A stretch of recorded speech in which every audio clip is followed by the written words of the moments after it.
Hello students, today's lecture on Introduction to Microprocessor in our Microprocessor and Microcontroller series। तो ये हमने new series शुरू की है जिसमें हम माइक्रोप्रोसेसर 8085 के बारे में जानेंगे। ये बेसिकली आपके गेट में आता है, आपके पॉलिटेक्निक एग्जाम्स में आता है, आपके इंजीनियरिंग एग्जाम्स में आता है और ये एक बेसिक प्रोसेसर है दैट इज़ 8085। आप देखेंगे हम लोग प्रोसेसर्स के आर्किटेक्चर के बारे में, उनके पिन डायग्राम्स के बारे में और कैसे प्रोसेसर एवोल्यूएट हुए हैं अभी तक उनके बारे में देखेंगे। यहाँ पर देखते हैं हम लोग प्रोसेसर फ्रॉम द बिगनिंग। यहाँ देखें तो इंटेल 4004 1971 में 4 बिट का आया था। उसके बाद यहाँ पे इंटेल ने और भी ज़्यादा प्रोसेसर्स निकाले और यहाँ पर फिर आया इंटेल 8085 जिसकी हम बात करें। ये एक बेसिक प्रोसेसर है जो कि 8 बिट का होता है। उसके बाद आपके बहुत सारे प्रोसेसर आए, फिर आपके पेंटियम 1, P1, P2, P4, फिर कोर 2 डुओ और फिर अब i7, i9 तक आ रहे हैं। तो ये आपके न्यू प्रोसेसर्स हैं दैट इज़ i7, i9। तो यहाँ पर आप देखेंगे कि ये जो है बहुत ज़्यादा प्रोसेसर्स इसमें डेवलप हुए हैं, बट हम लोग जब पढ़ते हैं तो सबसे बेसिक प्रोसेसर सिलेबस में पढ़ाया जाता है दैट इज़ इंटेल 8085। अब आप देखेंगे कि भाई प्रोसेसर हम पढ़ तो रहे हैं बट ये काम कहाँ आता है। तो प्रोसेसर जो है शुरुआत से ही अलग अलग जगहों पे काम आते रहे हैं। जिस भी इलेक्ट्रॉनिक डिवाइस में प्रोग्रामिंग की ज़रूरत होती है, जहाँ पे भी हमें प्रोग्रामिंग की ज़रूरत होती है वहाँ पे हमें माइक्रो प्रोसेसर की ज़रूरत होती है। यहाँ पर देखेंगे आप कि आपकी ट्रैफिक लाइट्स में आपके बहुत सिंपल सा प्रोग्राम होता है ट्रैफिक लाइट का, जहाँ पे आपका डिले होता है, फिर प्रोग्राम रन होता है, फिर डिले होता है, फिर प्रोग्राम रन होता है।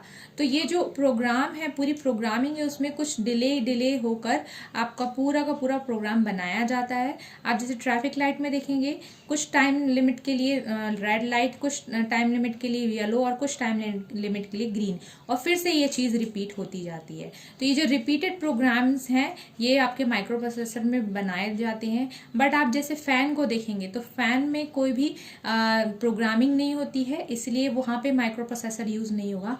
हाँ, बट आजकल जो अगर आने वाले समय में फ्यूचर में जो भी फैंस आएंगे, स्मार्ट फैंस आएंगे जहाँ पे आप इंटरनेट का यूज़ करके फ़ैन को कंट्रोल कर सकते हैं, तो वहाँ पे माइक्रो प्रोसेसर का यूज़ होगा। जैसे आपकी ट्यूब लाइट्स हैं जहाँ जो कि स्मार्ट ट्यूब लाइट्स हैं जो कि आपके इंटरनेट से कनेक्ट होंगी, या स्मार्ट बल्ब हैं जो कि इंटरनेट से कनेक्ट होंगे, तो वहाँ पर आपकी प्रोग्रामिंग होगी, तो वहाँ पे माइक्रो प्रोसेसर की ज़रूरत पड़ेगी। जैसे आप रेलवे स्टेशन डिस्प्ले देखते हैं तो यहाँ पे आपके माइक्रो प्रोसेसर की ज़रूरत पड़ेगी। यहाँ पर सिंपल आपका डिस्प्ले दिखाया जाता है कि कौन सी ट्रेन कब आएगी। ये जो डिस्प्ले होता है यहाँ पे माइक्रो प्रोसेसर की ज़रूरत पड़ती है। और माइक्रो प्रोसेसर की कहाँ ज़रूरत पड़ती है? माइक्रो प्रोसेसर की आपकी कंप्यूटर में ज़रूरत पड़ती है। आजकल न्यू डेस्कटॉप्स में ज़रूरत पड़ती है। बहुत सारे प्रोसेसर आ गए हैं दैट इज़ i7, i9। तो ये सारे जो हैं वो माइक्रो प्रोसेसर आज डेवलप हुए हैं। न्यू टेक्नोलॉजी आई है, लैपटॉप्स में बहुत सारे प्रोसेसर न्यू आए हैं।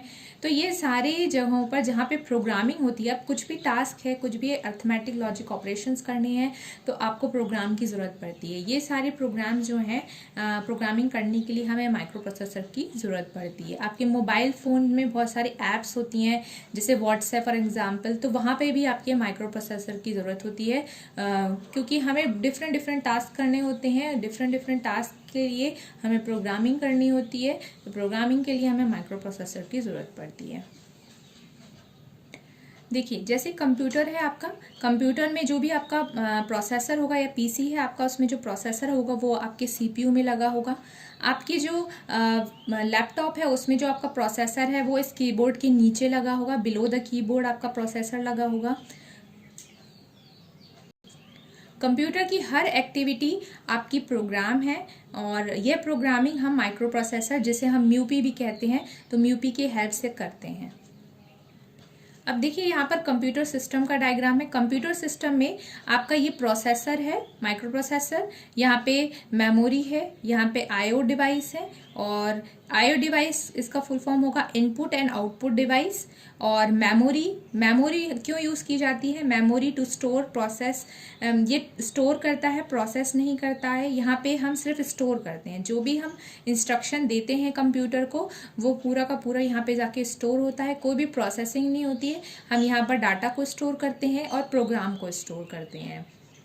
जैसे for an example Microsoft program आपका एक प्रोग्राम है, बट उसमें जो फाइल बनेगी वो आपकी एक डाटा है। यूट्यूब जो है वो आपका प्रोग्राम है, बट उसमें जो वीडियो डलता है वो आपका डाटा है। तो यहाँ पर डाटा और प्रोग्राम दोनों ही सेव किए जाते हैं, प्रोसेस नहीं किए जाते। प्रोसेस कौन करता है? प्रोसेस हमारा माइक्रो प्रोसेसर करता है। तो माइक्रो प्रोसेसर सारे अर्थमेटिक लॉजिक ऑपरेशंस करता है, और हमारे सारे जितने भी ऐड, मल्टीप्लाई, डिवाइड और भी अलग अलग तरह के और एक्सऑर, एक्सनॉर जितने भी ऑपरेशंस है ये हमारा कौन करता है? ये हमारा माइक्रो प्रोसेसर करता है। यहाँ पर और भी दिख रहा है आपको इनपुट एंड आउटपुट डिवाइस। तो आपका इनपुट डिवाइस क्या है? इनपुट डिवाइस होते हैं आपके जैसे कीबोर्ड होता है, माउस होता है, कंप्यूटर मॉनिटर। जो आपका आउटपुट डिवाइस है वो कौन होता है? आपका मॉनिटर होते हैं। ये सारे आपके इनपुट एंड आउटपुट डिवाइस होते हैं। ये प्रोग्रामिंग नहीं करते, इनपुट एंड आउटपुट डिवाइस आपकी प्रोग्रामिंग नहीं करते, बट ये हमें हम इनपुट देने के लिए इस डिवाइस का यूज़ करते हैं और आउटपुट देने के लिए इस डिवाइस का यूज़ करते हैं। अब आगे देखते हैं, जैसे मैंने कहा 8085 आपका 8 बिट प्रोसेसर है। तो ये बिट क्या होती हैं? बिट्स मतलब क्या होता है? बिट होता है आपका 0-1, मतलब बाइनरी डिजिट क्या होते हैं आपके 0-1 के फॉर्म में जो होते हैं वो आपका बिट कहलाता है। 1 बिट में क्या होता है? एक बिट, यानी 0 या फिर 1। ठीक है, तो ये जो 2 बिट्स होते हैं ये इनको क्या कहते हैं? बिट्स कहते हैं। और 1 बाइट मतलब 8 बिट। तो 8 बिट प्रोसेसर मतलब यहाँ पर जो ये कितना होगा? 1 बाइट प्रोसेसर है। ठीक है, और 1 निबल मतलब 4 बिट्स होते हैं। और आपकी जो वर्ड लेंथ है वो प्रोसेसर की डिपेंड करती है कि वो किस टाइप का प्रोसेसर है। अब आगे देखते हैं कि आपका माइक्रो कंट्रोलर क्या होता है।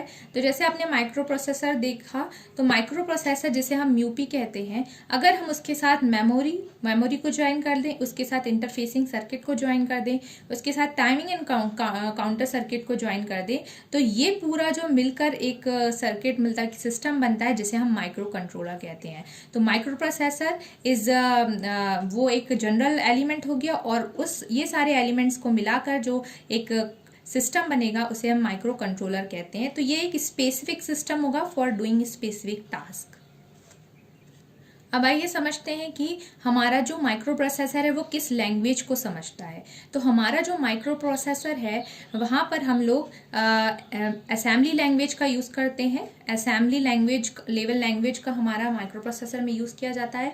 आप दूसरे जगह पे देखेंगे हाई लेवल लैंग्वेज, जैसे कि A=B+C, तो ये आपकी हाई लेवल लैंग्वेज है। और आपका जो कंप्यूटर या प्रोसेसर जो लैंग्वेज समझता है, जिससे कहते हैं कि हम जो मेमोरी में लैंग्वेज स्टोर करके रखते हैं, वो होती है मशीन लैंग्वेज। तो मशीन लैंग्वेज होती है in the form of zeros and ones. तो बाइनरी डिजिट के फॉर्म में होती है हमारी मशीन लैंग्वेज।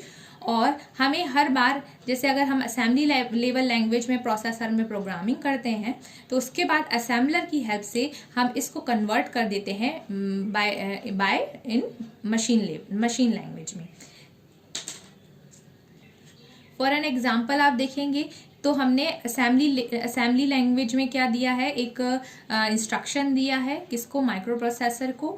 जैसे ऐड A, मतलब B और A को ऐड किया जाए। ठीक है, तो यहाँ पर क्या है? ये आपके न्यूमोनिक्स होते हैं। न्यूमोनिक्स हम यूज़ करते हैं अलग अलग टास्क के लिए, अलग अलग न्यूमोनिक्स होते हैं जो कि हम असेंबली लैंग्वेज में यूज़ करते हैं। तो यहाँ पर इसको क्या कहा जाता है? इसको कहा जाता है ऑपकोड, जब हम इसको बाइनरी में कन्वर्ट करते हैं। क्योंकि ये लैंग्वेज तो हम समझेंगे, इसको हम एज एन इंस्ट्रक्शन देंगे, बट जब मशीन को समझने की बात आएगी तो मशीन उसको क्या करेगी? बाइनरी में कन्वर्ट करेगी, that is machine level language में।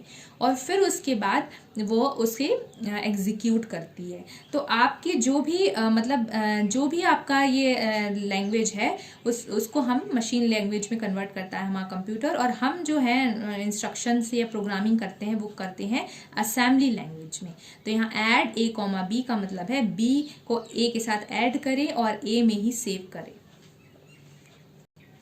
अब आगे देखते हैं हम लोग कि जैसे हमने प्रोग्रामिंग की या कोई भी इंस्ट्रक्शन सेव किया, तो वो कहाँ सेव हो जाएगा?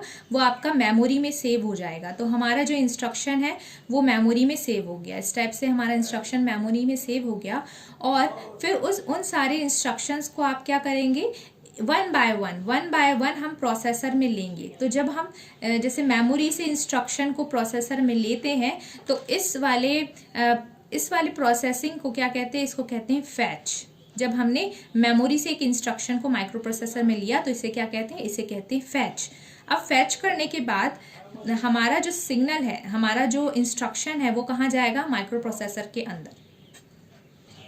अब फैचिंग के बाद यहाँ से जो भी इंस्ट्रक्शन आया है वो in the form of zeros and ones आया है, तो यहाँ पर आपका इंस्ट्रक्शन आएगा 0 और 1 के फॉर्म में, और फिर हम उसको डिकोड करेंगे, और डिकोड करने के बाद हमें पता चलेगा कि अच्छा उस इंस्ट्रक्शन का मतलब क्या है, और फिर हम उसको एग्जीक्यूट करेंगे। तो फॉर एन एग्जाम्पल, एक एग्जाम्पल लेते हैं कि जैसे हमारे इतने इंस्ट्रक्शंस है, दैट इज 4 इंस्ट्रक्शंस, और यहाँ पर जो बाइनरी डिजिट है उनका डिकोड करने के बाद जो हमारा मतलब होगा वो ये होगा। मतलब अगर 0 0 आपका इंस्ट्रक्शन है तो उसका मतलब होगा ऐड, 0 1 है तो सब्सट्रैक्ट, 1 0 है तो मल्टीप्लाई, 1 1 है तो डिवाइड।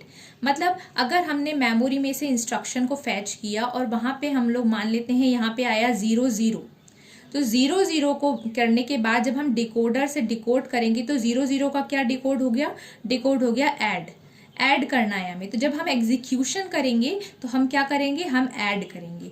तो इस तरीके से हम डिकोड करते हैं। तो यहाँ पर क्या हो रहा है, यहाँ पर हो रहा है 3 हमारे प्रोसेसिंग करने में, ये इंस्ट्रक्शन साइकिल जिसे कहते हैं। तो हम पहले क्या करेंगे, फैच करेंगे इंस्ट्रक्शंस को, मेमोरी से लेकर माइक्रो प्रोसेसर में इंस्ट्रक्शन आएगा। मेमोरी में जो इंस्ट्रक्शन होंगे वो किस फॉर्म में, या प्रोग्राम्स होंगे वो किस फॉर्म में होंगे, बाइनरी के फॉर्म में। बाइनरी में इंस्ट्रक्शन आएगा, फिर हम उसको डिकोड करेंगे। डिकोड करने के बाद हमें उसका मतलब पता चलेगा, और मतलब जब उसका पता चलेगा तब हम उसे एग्जीक्यूट करेंगे कि एक्चुअली हमें क्या करना है। तो इस तरीके से माइक्रो प्रोसेसर काम करता है। यहाँ पर आपके माइक्रो प्रोसेसर का पार्ट 1 कंप्लीट है। पार्ट 2 हम नेक्स्ट वीडियो में करेंगे। Thank you. Please like, subscribe and share my channel.